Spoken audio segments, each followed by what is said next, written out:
Amados hermanos, tengan ustedes muy buenas noches. Les saludo en el nombre de nuestro Señor Jesucristo. Es un privilegio poder entrar a vuestros hogares a través de este medio de comunicación y quiero compartir la palabra del Señor en esta noche con ustedes y les invito a poder leer en el libro de Malaquías el capítulo 1, los 14 versículos.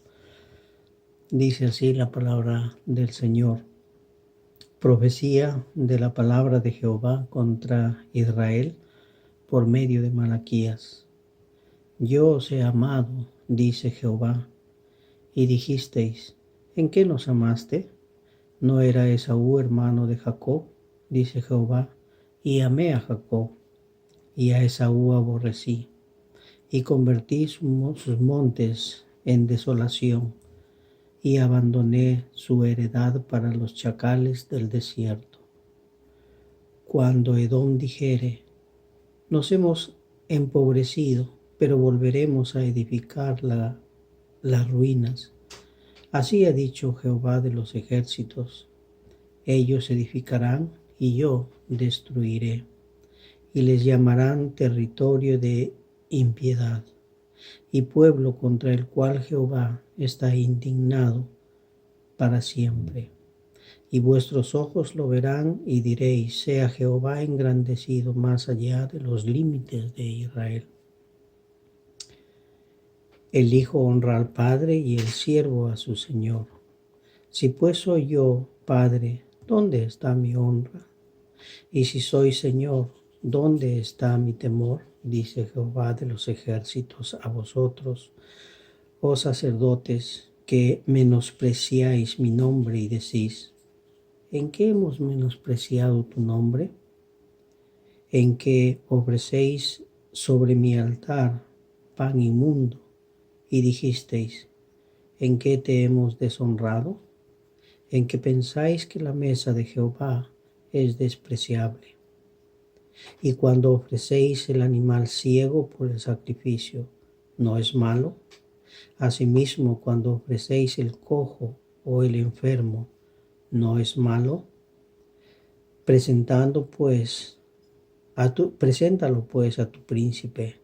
¿Acaso se agradará de ti o le será acepto? Dice Jehová de los ejércitos. Ahora pues, orad por el favor de Dios, para que tenga piedad de nosotros. Pero ¿cómo podéis agradarle si hacéis estas cosas? Dice Jehová de los ejércitos. ¿Quién también hay de vosotros que cierre las puertas o alumbre mi altar de balde? Yo no tengo complacencia en vosotros, dice Jehová de los ejércitos, ni de vuestra mano aceptaré ofrenda. Porque desde donde el sol nace hasta donde se pone, es grande mi nombre entre las naciones, y en todo lugar se ofrece a mi nombre incienso y ofrenda limpia. Porque grande es mi nombre entre las naciones, dice Jehová de los ejércitos. Y vosotros lo habéis profanado cuando decís, inmunda es la mesa de Jehová, y cuando decís que su alimento es despreciable. Habéis además dicho, oh, qué fastidio es esto. Y me despreciáis, dice Jehová de los ejércitos, y trajisteis lo hurtado, o cojo, o enfermo, y presentasteis ofrenda. ¿Aceptaré yo eso de vuestra mano? Dice Jehová. Maldito el que engaña, el que teniendo mucho en su rebaño, promete y sacrifica a Jehová lo dañado. Porque yo soy gran rey, dice Jehová de los ejércitos, y mi nombre es temible entre las naciones. Oremos. Señor y Dios nuestro, permítanos en este momento, cuando abrimos su palabra, poder meditar en ella con la ayuda de su Espíritu Santo. Que usted nos hable a cada uno de nosotros para poder entender cuál es el propósito que usted tiene con nuestras vidas, para poder corregir nuestros errores y hacer nuestra adoración agradable delante de sus ojos. Nos encomendamos en sus manos, suplicando su dirección y su compañía en este momento. En Cristo Jesús le pedimos. Amén. Estimados hermanos, el tema de esta noche es un tema que tiene que ver con nuestra forma de adoración a Dios, y el título que le he puesto es una adoración no agradable a Dios. Y en este capítulo he dividido en dos partes el mensaje, que son dos declaraciones de Dios. La primera declaración es: Dios declara su amor por Israel, los primeros 5 versículos. Y la segunda declaración es: Dios declara su malestar contra Israel. Evidentemente estamos en el último libro del Antiguo Testamento. Es una profecía que Malaquías recibe de parte de Dios, más o menos 100 años después de haber retornado el pueblo de Israel de Babilonia, cuando ya ellos están establecidos y han incluso restaurado el templo, la ciudad y el servicio de adoración a Dios. Pero en este momento es un momento especial que está viviendo el pueblo de Israel, y Dios quiere llamar la atención de lo que ellos están haciendo. Y para empezar este mensaje, Malaquías inicia con estas palabras: Yo os he amado, dice Jehová. Y esta expresión tiene que ver todo lo que Dios realmente ha hecho con Israel. Y lo que Dios quiere en primer lugar es presentarse ante ellos, que se han olvidado de Dios y están haciendo las cosas mal. Dios les dice: yo les amé. Y aun cuando esta expresión es muy clara de parte de Dios, el pueblo está un poco sorprendido y reacciona con una interrogante que en alguna medida podríamos decir está cuestionando lo que Dios dice, porque ellos replican con esta pregunta: ¿en qué nos amaste? Y para Dios demostrar su amor, recurre a la historia y empieza desde Jacob y Esaú, es decir, unos 1500 años antes de este momento en que están recibiendo la profecía. Y él va desde allí y le dice: recuerden que yo los escogí, porque habían dos hermanos gemelos, Jacob y Esaú. Y él dice: yo amé a Jacob y aborrecí a Esaú. La expresión aquí aborrecí quiere decir dejó de lado. Pero vamos a centrarnos un poco más en lo que dice amé a Jacob. Y recordemos que esta expresión amé a Jacob tiene que ver también con este aspecto de corporativo. Es decir, Jacob está representando ahí las 12 tribus de Israel. Y recordemos que en la vida de Jacob, incluso cuando tiene el encuentro con Dios y la lucha con Dios, Dios le cambia de nombre y le dice: desde ahora vas a ser Israel. Y allí nace el nombre de Israel. Y vemos todo lo que Dios hace con Jacob, cuando tiene que ir a Egipto, cuando hubo la hambruna en donde estaban, en Jerusalén, van a Egipto y entran 70 personas. Y después de 430 años de esclavitud, Dios los saca con mano fuerte y poderosa y sale una nación completa. Dice la escritura en Éxodo capítulo 12, versículo 37, que salieron 600 hombres de a pie, sin contar mujeres ni niños, lo cual nos hace pensar que la cantidad que salieron fueron más de 1,5 millones de personas. Y todo ese pueblo salía porque Dios los liberó de la esclavitud de Egipto. Y sabemos ahí con todas las cosas que sucedieron, las plagas que Dios envió y que eran selectivas porque solamente atacaban a los egipcios, más no al pueblo de Israel. Y cuando Dios los saca, dice que los lleva por el desierto y vemos ahí la mano protectora de Dios. Dios les proveyó alimento, les proveyó agua, les proveyó de una nube que les cubría del sol del desierto, de una columna de fuego que les alumbraba y les abrigaba durante las noches frías del desierto hasta llegar a Canaán. Cuando llegan a Canaán les ayuda en la conquista, ayudando a eliminar a los que estaban habitando esta tierra.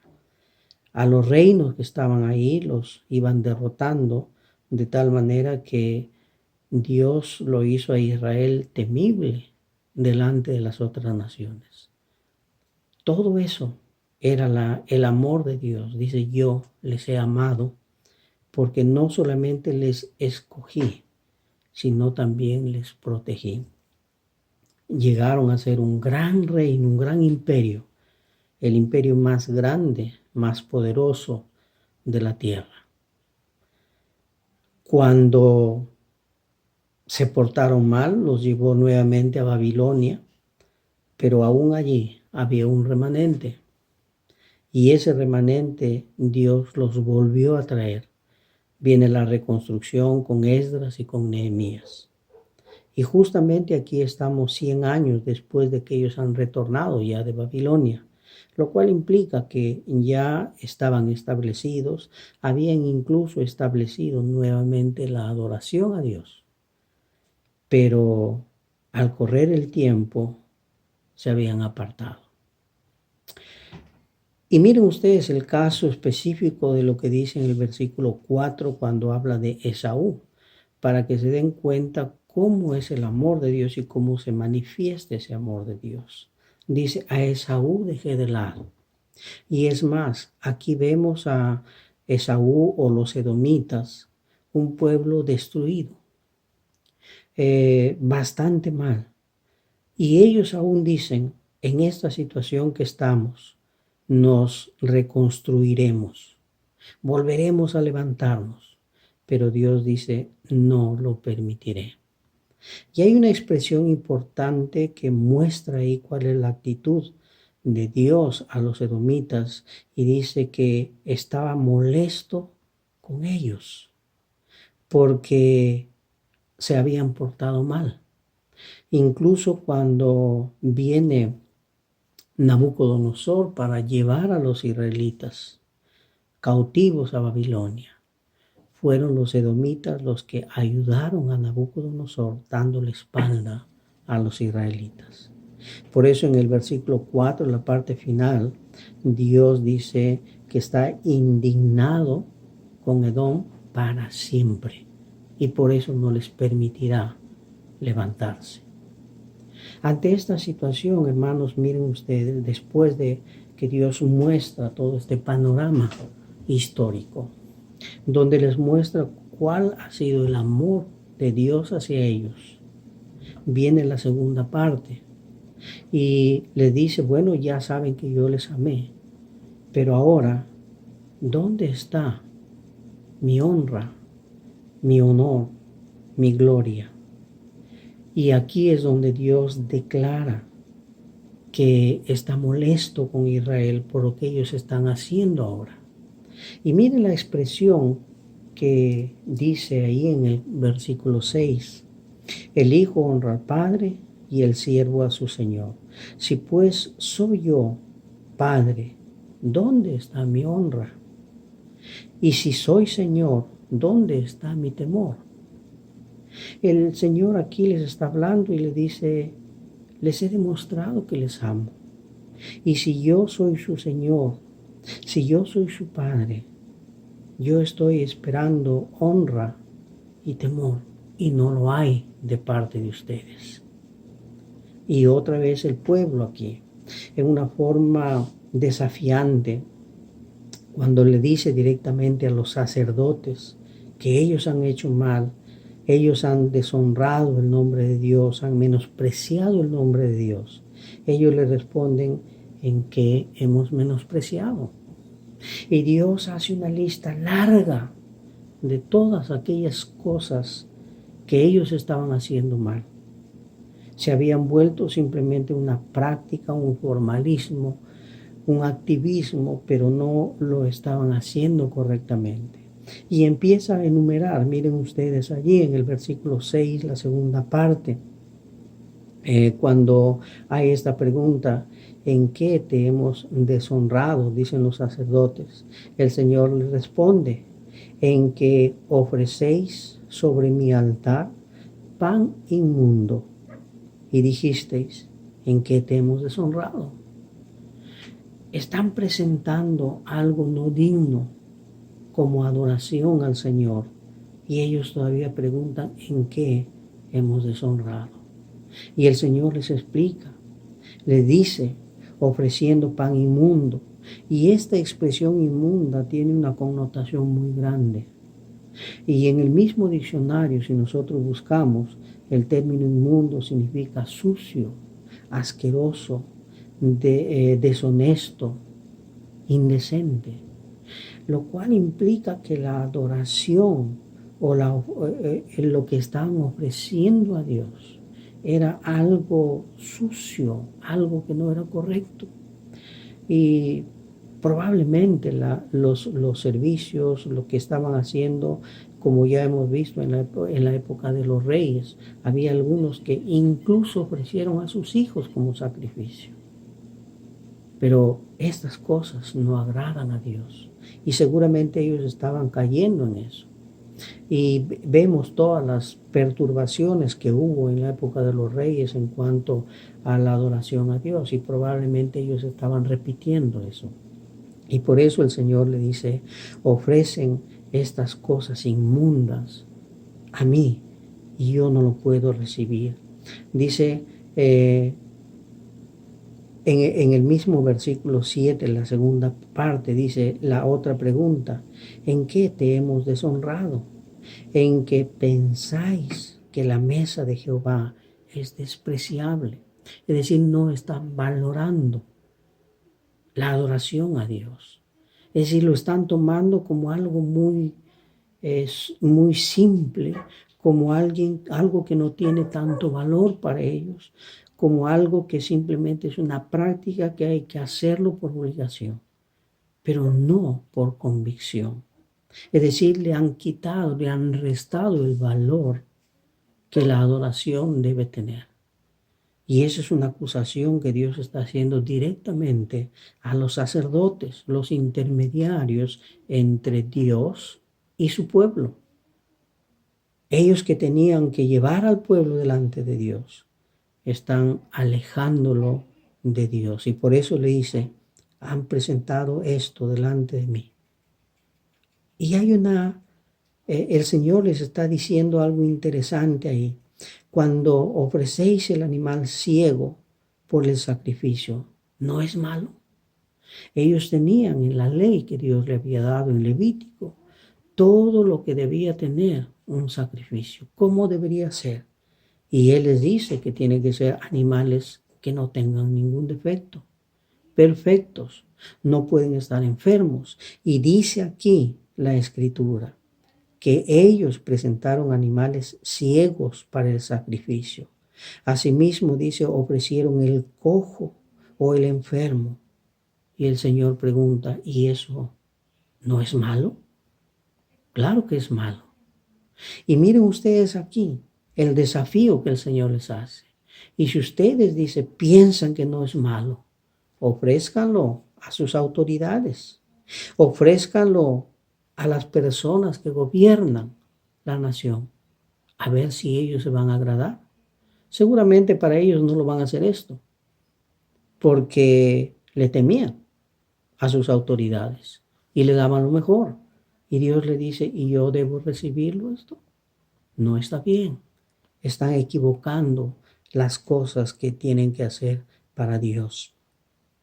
En el versículo 9 dice, ahora pues orad por el favor de Dios para que tengáis piedad, para que tenga piedad de nosotros. Dios mismo les está diciendo, miren, sacerdotes, les estoy mostrando su error, su equivocación.